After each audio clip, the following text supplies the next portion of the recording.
হাঁস যদিও আমার পছন্দের তালিকায় ছিল না, এখন একটু একটু করে খেতে খেতে হাঁস কিন্তু খাওয়া শিখে গেছি। আজকে হাঁস বাছতে বাছতে অবস্থা খারাপ। হ্যালো এভরিওয়ান, আসসালামু আলাইকুম। কেমন আছেন সবাই? আশা করছি সবাই খুব ভালো আছেন। আমিও আল্লাহর রহমতে ভালো আছি। আজকে হচ্ছে আমার ভাইয়া ২টা হাঁস নিয়ে আসছে। আজকে আপনাদের দেখাবো কিভাবে হাঁস পরিষ্কার করি, কেটে ধুয়ে রান্নাবান্না করি, আর বাটা মসলা দিয়ে রান্না করা হবে আজকে। আপনারা যারা গ্রামের ভিডিও পছন্দ করেন তাদের জন্য আজকের এই ভিডিওটি। আজকের হাঁস ২টা কিন্তু বড় সাইজেরই ছিল। আমাদের এলাকার হাট থেকেই হাঁস কিনে আনা হয়েছে। বাড়িতে পালা হাঁসের চাইতে চীনা হাঁসগুলো খেতে বেশি মজা, আর তুলনামূলকভাবে মাংস অনেক বেশি হয়। হাঁসের পশমগুলো পরিষ্কার করার দায়িত্ব দেয়া হয়েছে আমার বড় ভাবিকে, কারণ উনি আবার এই হাঁস বাছায় খুবই এক্সপার্ট, এত তাড়াতাড়ি করে বেছে ফেলে। তবে আজকে আমি হাঁস বাছার টেকনিকটা শিখে নিয়েছি। আমি আবার দেখে দেখে ভাবির মতো একটু বাছার ট্রাই করলাম, কিন্তু অতটাও সহজ ছিল না। ঢাকাতে একটা সুবিধা আছে, হাঁস মুরগি যাই কিনি না কেন খুব সুন্দরভাবে ড্রেসিং করে দেয়। গ্রামের হাটগুলোতে এই সুবিধাটা নাই। মাছ মাংস যাই আনুক না কেন বাসায় এনেই কাটতে হয়। এতটুকু কষ্ট করা আবার গ্রামের মানুষের সয়ে গেছে। এটা মোটামুটি বাছা হয়ে আসছে।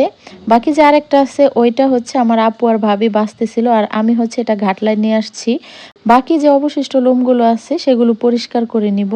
প্রথমটা পরিষ্কার করতে যদিও একটু সহজ ছিল, কিন্তু দ্বিতীয়টার লোমগুলো এতটাই ছোট ছোট ছিল, বাছতে খুবই কষ্ট হচ্ছিল।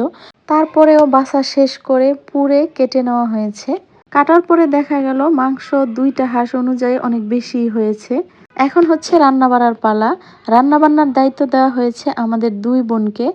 আজকে হাঁসের মাংস রান্না করা হবে বাটা মশলা দিয়ে, তবে অত বেশি মশলা না, ঘরোয়া যে মশলাগুলো থাকে সেগুলোই। যেমন শুকনা মরিচ, ধনিয়া, জিরা, আদা, রসুন এগুলো হচ্ছে শিলপাটায় বেটে নেওয়া। একে তো মাটির চুলা, তার মধ্যে আবার বাটা মশলা দিয়ে রান্না স্বাদ দ্বিগুণ বাড়িয়ে দিবে। যদিও লাকড়ির চুলায় রান্না করতে একটু কষ্ট হয়েছিল, আবার রান্না করতে মজাও লাগছিল, কারণ সবাই একসাথে মিলে রান্নাটা করা হয়েছে। আমরা যেহেতু মাটির চুলায় রান্না করে অভ্যস্ত না, বারবারই আগুন নিভে যাচ্ছিল আর ধোঁয়ায় ভরে যাচ্ছিল। আজকে রান্না বান্নায় মোটামুটি সবাই হেল্প করেছে। শীত ছাড়া সাধারণত হাঁসের মাংস তত একটা খাওয়া হয় না, আর অন্য সময় হাঁসের মাংসে তত একটা স্বাদও থাকে না। আমি কখনোই হাঁসের মাংস পছন্দ করতাম না আর খেতামও না। তো আয়ানের বাবা হচ্ছে জোর করে আমাকে খাওয়া শিখাইছে।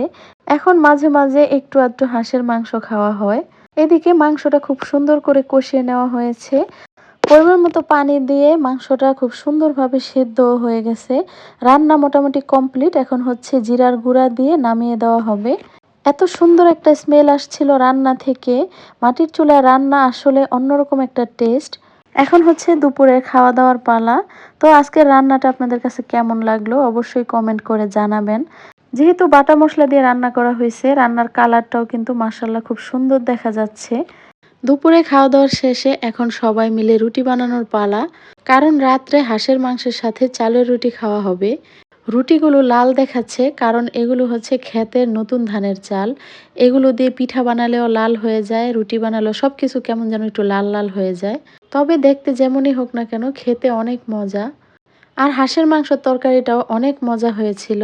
তো যাই হোক, আজকের ভিডিওটি আপনাদের কাছে কেমন লাগলো অবশ্যই কমেন্ট করে জানাবেন। ভালো লাগলে একটা লাইক দিয়ে দিবেন। আর ফ্রেন্ডস অ্যান্ড ফ্যামিলির সাথে শেয়ার করতে নিশ্চয়ই ভুলবেন না। সবার সুস্বাস্থ্য কামনা করে আজকের ভিডিওটি এখানেই শেষ করছি। সবাই ভালো থাকবেন। আল্লাহ হাফিজ।